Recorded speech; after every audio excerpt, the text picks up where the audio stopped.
قال ألم أقل لك إنك لن تستطيع معي صبرا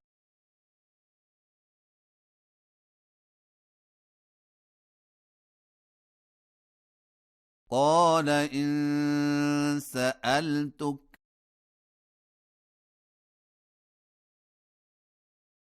عن شيء بعدها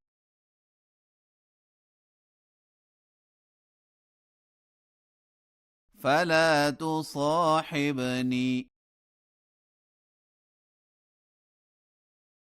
قد بلغت من لدني عذرا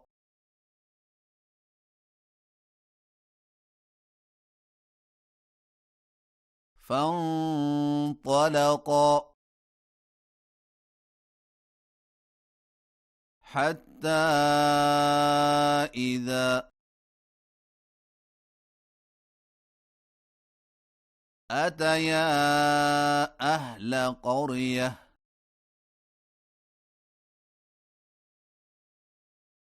استطعما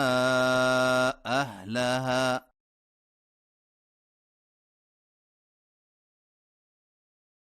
فأبوا أن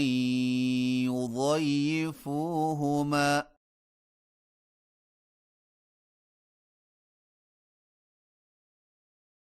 فوجدا فيها جدارا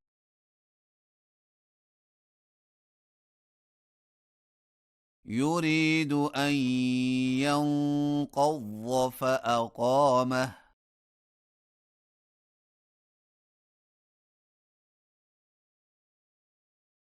قال لو شئت لاتخذت عليه أجرا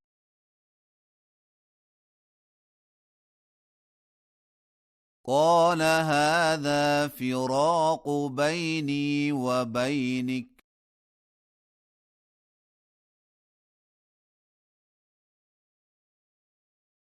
سأنبئك بتأويل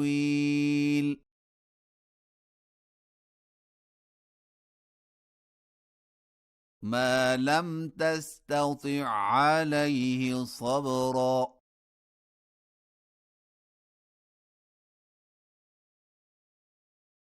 أما السفينة فكانت لمساكين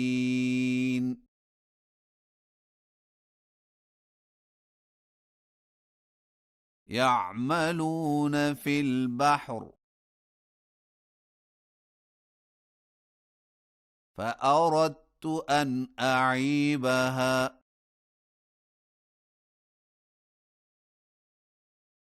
وكان وراءهم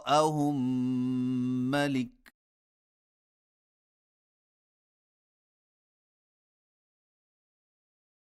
يأخذ كل سفينة غصبا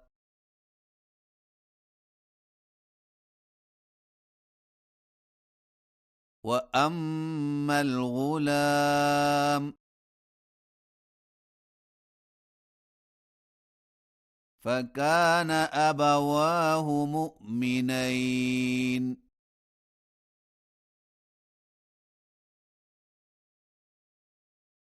فخشينا أن يرهقهما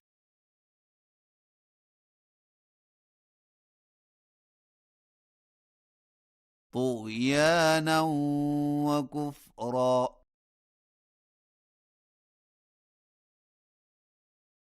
فأردنا أن يبدلهما ربهما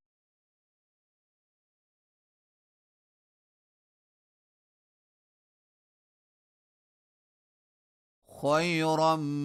منه زكاه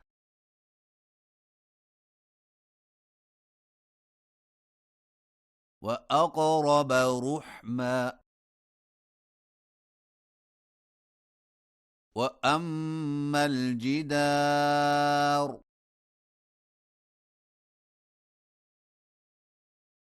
فكان لغلامين يتيمين في المدينة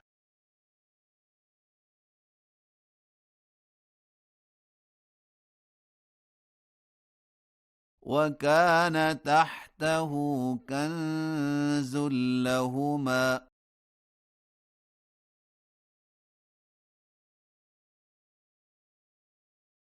وكان أبوهما صالحا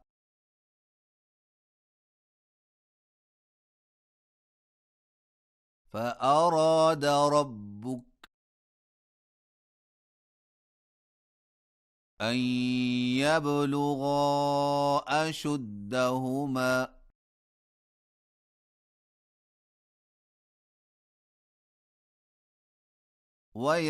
ويستخرجا كنزهما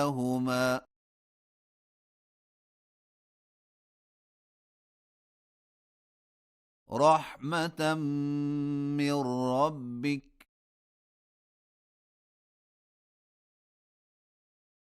وما فعلته عن أمري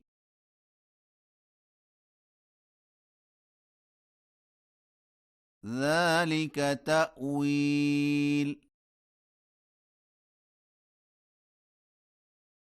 ما لم تسطع عليه صبرا